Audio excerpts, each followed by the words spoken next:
ఒక గ్రామంలో రాము అనే బీద రైతు ఉండేవాడు. ఒకరోజు అతను పొలంలో పనిచేస్తుండగా ఒక పురాతన పెట్టె దొరికింది. దాన్ని తెరిచాక లోపల ఉన్నది ఒక అద్భుతమైన దీపం.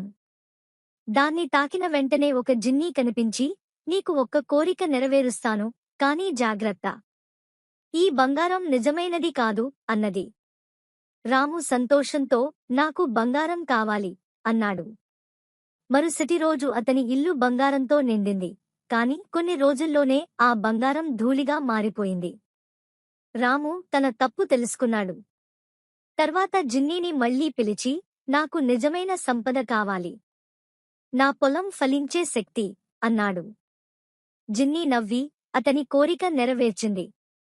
రాము కష్టపడి పనిచేసి నిజమైన సంపద సాధించాడు. నీతి: సులభమైన దారులు వృధా, నిజమైన కష్టమే సంపద.